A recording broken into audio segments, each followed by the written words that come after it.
Hello and welcome to the 31st episode of A Woman Robbed, a bonus series from And the Runner-Up Is, where we talk about actresses who may have come close to earning Oscar nominations, but were ultimately overlooked, omitted, or for one reason or another just didn't make it into the final lineup, discussing why they may have deserved to get in and why they ultimately didn't. Each episode has its own theme, presented as a double feature, and this week we are covering two performances from this year's eligibility that did not get nominated, so touching on very recent performances.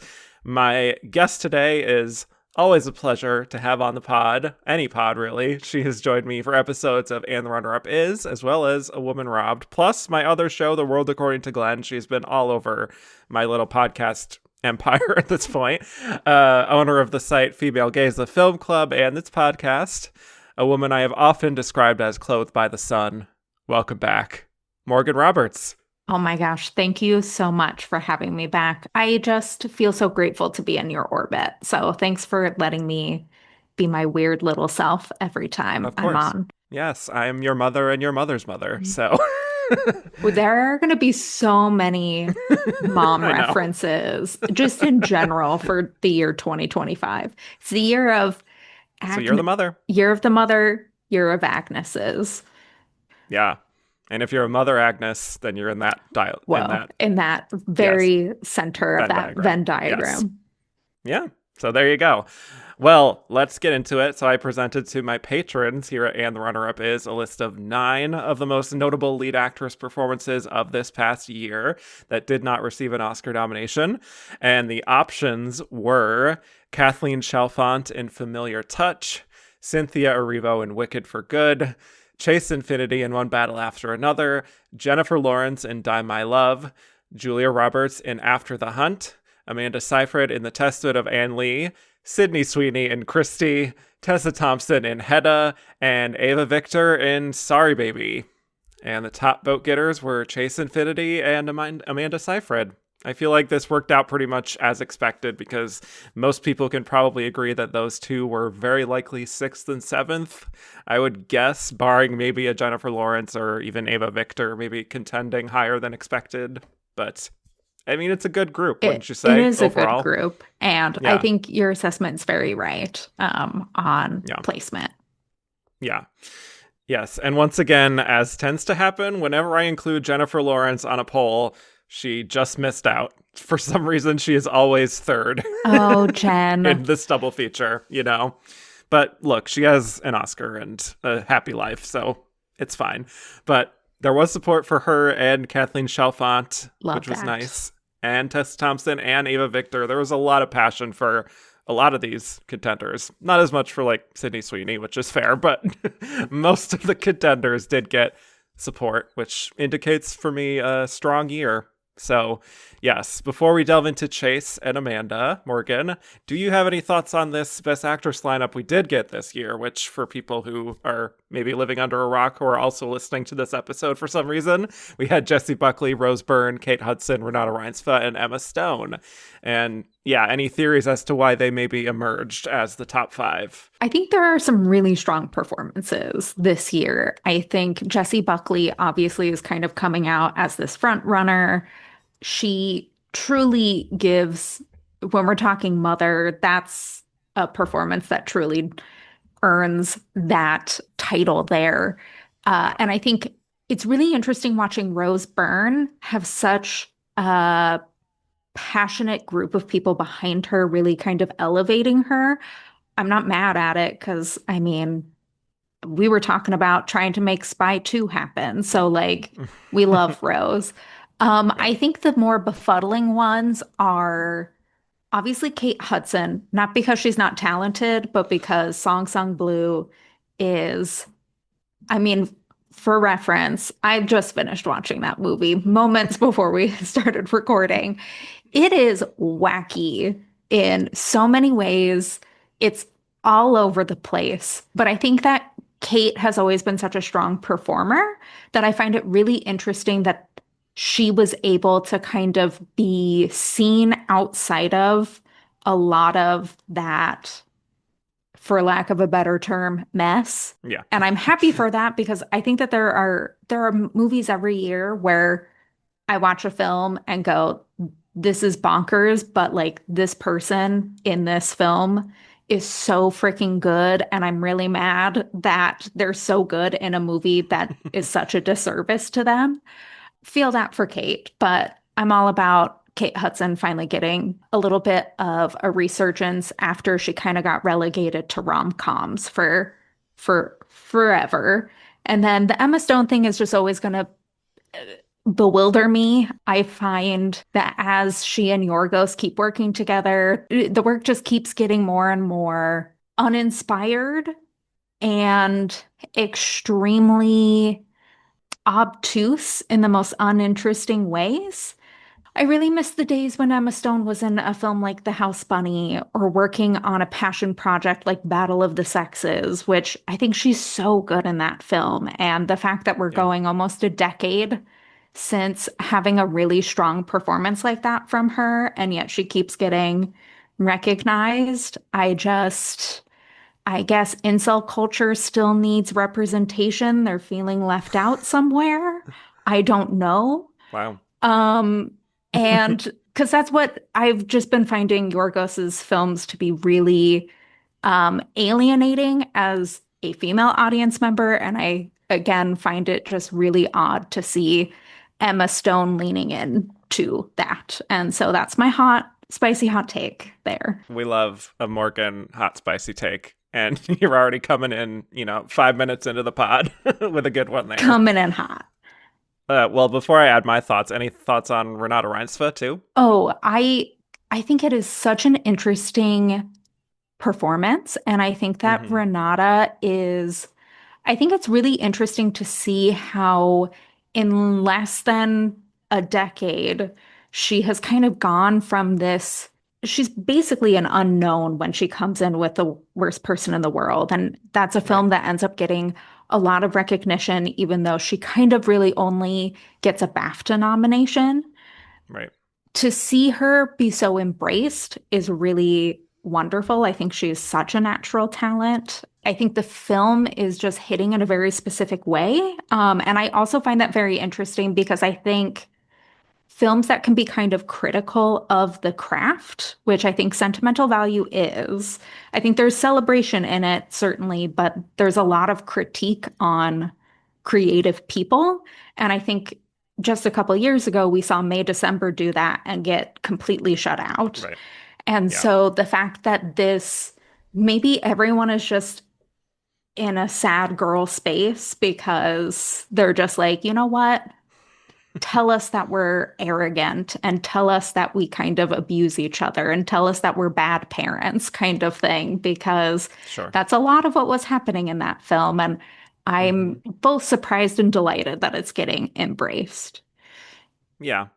I think it has a softer touch than May December Yeah. in general, comparatively. But yeah, you're right. It still does have that nice, incisive critique in there. And the Netflix commentary, that comment is fun. But yeah, I'm really happy that she got in. That is such a subtle performance, too, that you can easily see that being overlooked for Yeah. something flashier. Hmm. But I think just this combination we got makes sense, even though Hmm. I personally was predicting, probably foolishly, an Emma Stone snub.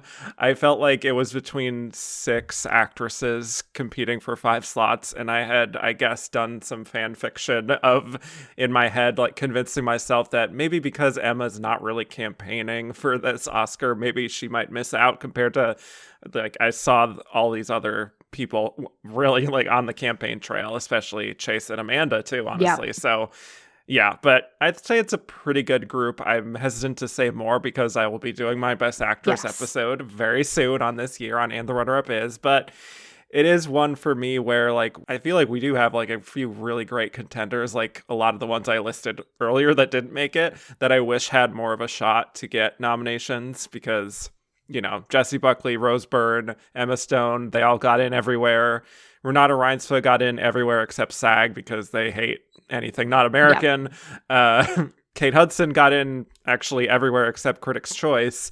And so it kind of felt like the consensus was just formed so Hmm. quickly that, with the exception of Chase Infiniti, like everyone else was sort of iced out by the time we got to nominations week, and it's just like, well, it's narrowed down to these 6. Yeah. And I think that's something that is frustrating, that is continuing to be an issue with awards as we keep going on. It just seems like, critics consensus forms, and then the industry is like, well, we also like these 1 or 2 films, like, Song Sung Blue isn't going to be a critics contender per se, but like that's our one outside pick there.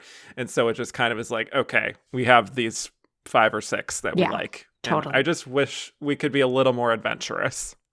Yeah, I mean, I will say, obviously, you're not going to be talking supporting, which I think is Mm-hmm. actually the most supporting actress felt like the most adventurous that they've been in a Yeah, I long love time. that. It Love that is a category this year. perfect category. Like I would spring Yeah, fling queen that in a heartbeat. But it yeah, it does feel like, especially in Best Actress and Best Actor, they really try to shy away from being interesting and that they yeah, coalesce so quickly on those 2 categories. yeah.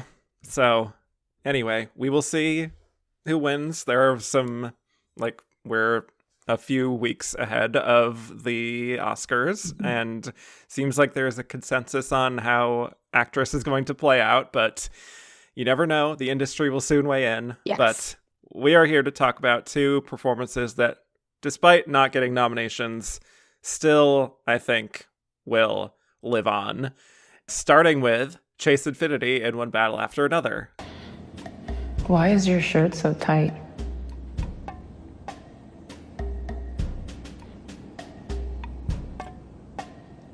I'm not gay, if that's what you're saying. I didn't say that. I'm not a homosexual. I did not say that, but I see the lifts in your shoes.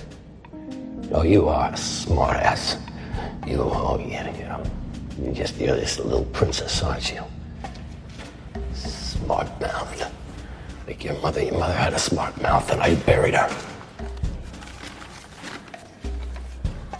Are you having trouble remembering what you just read? If it's a straight line, I have a problem. If it's not, you have to let me go. God, there's no way I'm actually yours because I can actually fucking read. Shut up! Just shut up! So this is Chase's film debut. It's been a while since we've talked about one of those. So to get into her biography before this role, Chase Infiniti was born and raised in Indianapolis. She was named after 2 very specific pop culture moments of 1995 specifically. Chase Meridian from Batman Forever, icon, and To Infinity and Beyond from Toy Story. I love that. Her full name is Chase Infiniti Payne, but she professionally goes by Chase Infiniti. Just one of the best new actor names we've had in years. Oh, yeah. Bar none. Yeah. I mean, so she got involved in theater from an early age and graduated from college in 2022. She also got involved in dance and kickboxing, and so that's all relevant for what we'll talk about later. And she made her on-screen debut in the Apple TV miniseries Presumed Innocent, playing the daughter of Jake Gyllenhaal and Ruth Negga. And while filming, she submitted a self-tape to Paul Thomas Anderson for his next movie. She then got the call back and I guess took some sort of kickboxing class with PTA Watching, and he was very impressed with her physicality. She did chemistry reads with Leonardo DiCaprio and Regina Hall and proved to be exactly what he was looking for. And as Paul has said in a few interviews, he had been looking to make this film since the early 2000s, but that he could never really find the right actress to play Willa until now with Chase. So a star was born here, destiny happening here. One Battle After Another is an adaptation of the novel Vineland by Thomas Pynchon. Loose adaptation. And the film begins with a couple, Pat Calhoun and Perfidia Beverly Hills, played by Leonardo DiCaprio and Tiana Taylor, who are part of a leftist revolutionary group called the French 75. And when they break some detained immigrants out of a detention center, Perfidia encounters the commanding officer, Stephen J. Lockjaw, played by Sean Penn, and taunts him and sexually humiliates him, but he develops a fixation on her. She then uses that to her benefit, but in the process, they have a sexual encounter that results in her getting pregnant, and she then gives birth to baby Charlene. Then, after a bank robbery goes wrong, Perfidia is forced to go on the run, abandoning her family and ratting out various members of her group, with Pat and Charlene going into hiding and changing their names to Bob and Willa Ferguson. And then 16 years later, Willa is now played by Chase, And Stephen J. Lockjaw is now an important member of a white supremacist group called the Christmas Adventurers Club. But in order to tie up loose ends, he conducts a mission to track down Willa and Bob to kill them. And so when Willa and Bob are forced to go on the run themselves, they try to evade capture. So yes, a lot going on with this movie. Morgan, tell me your thoughts on one battle after another and on Chase's big splashy debut here. Yeah. So historically, I'm very hit and miss with Paul Thomas Anderson. I think he's a very technically talented filmmaker, but I think sometimes the stories just aren't for me, and like that's okay. But I always kind of go in with a little trepidation. But I did watch Inherent Vice before seeing this, which is another adaptation, and did like the vibe. So I was like hopeful and ended up really loving One Battle After Another. Love being pleasantly surprised. I thought that Chase Infiniti, I mean, from the minute she's on screen, there is such a confidence that I think only a 16-year-old girl can have, which is both extremely poised and also still having a bit of that childlike naivete that one would have. And we first see her in her karate class, which I love kind of getting that initial, it's such a, subconscious way of introducing us to like her as a fighter without saying she's known for being tough and all of these things. And I loved the context clues. So then that way, as her story develops, we have that foundation. I think that she and Leonardo DiCaprio are fantastic together. I also am very hit and miss with his performances, and I thought that she in particular really elevated him in a way that I don't always see in films, because she was really just going toe to toe with him in their interactions. And I think you can certainly believe that she is the daughter of a revolutionary like Perfidia Beverly Hills, and also the daughter of a stoner who is basically just Marlin from Finding Nemo. I have seen that comparison. I love that. I think it's a good one. Yeah. Yeah, and I think she just really comes in so confidently that you can't help but be so intrigued by where she as a character is going to go. Yeah, very well said. I agree. And for me, I absolutely loved this movie as well. Really, honestly, from the opening, like it was just one of those movie going experiences where just from the opening music and the sort of moody atmosphere and Tiana's performance, I just felt so at ease, which is really kind of what you want as an audience member, that feeling like you're in good hands, and that this is going to be an experience. And just, again, like the energy of that opening 30 minutes before we even meet Chase, I just think it's such an electric sort of prologue to the rest of this story. And I feel like you get wrapped up in the energy of the French 75 and the tension of Perfidia's actions, which then sets up that great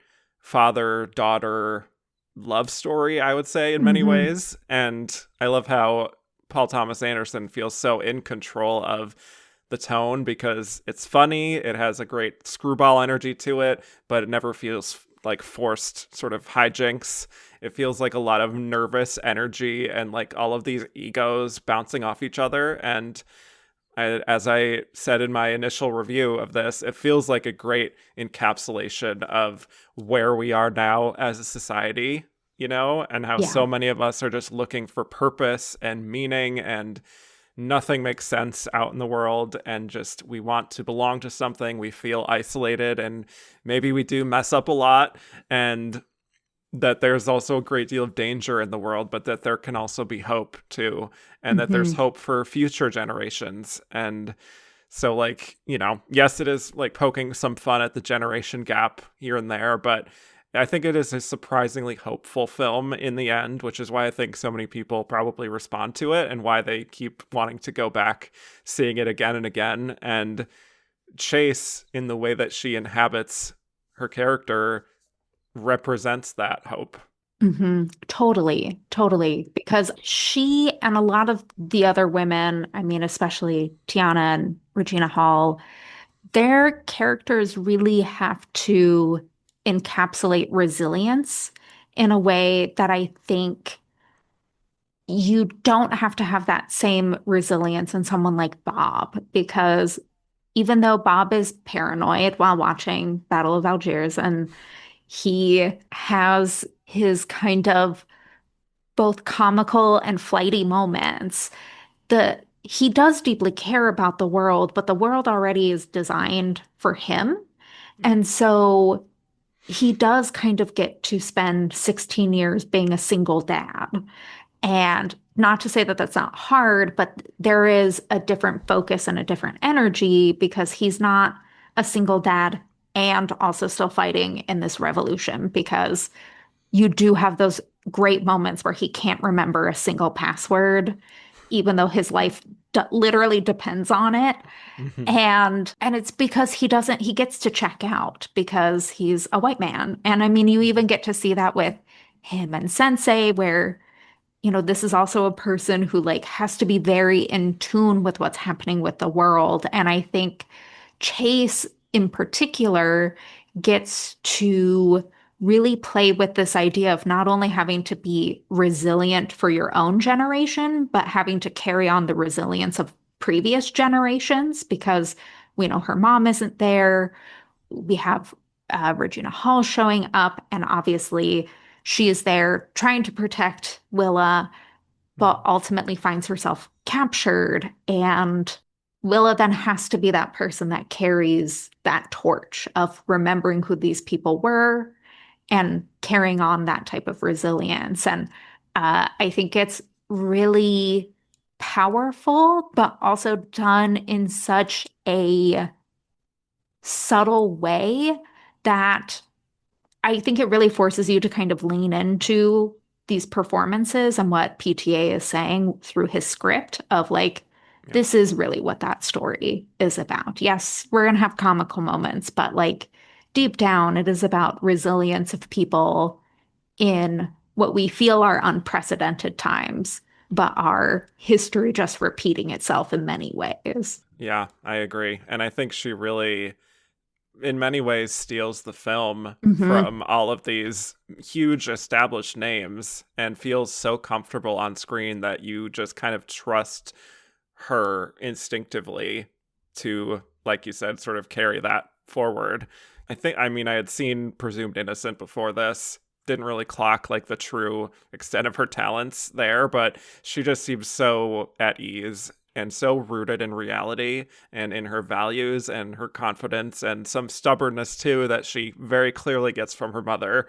And that really shines through and is echoing Tiana's work from earlier in the movie. You Hmm. can sense the familial traits being passed down to her. I also love how she doesn't really overemphasize any like vulnerability per se in a way, in like an obvious way at least, but it does come through at the right times when she's sensing just how in danger she is. Hmm. But she's just got such a good head on her shoulders, especially when you consider where she's come from and the chaos of her childhood, and also honestly like the implied chaos of growing up with Bob as her father. Yeah. Like how he managed to do this alone presumably for our 16 years, and is like he doesn't know certain things at this point, like he doesn't know how to do her hair even all these years later. But she is really kind of stepping in and is more of the parental figure between the two of them.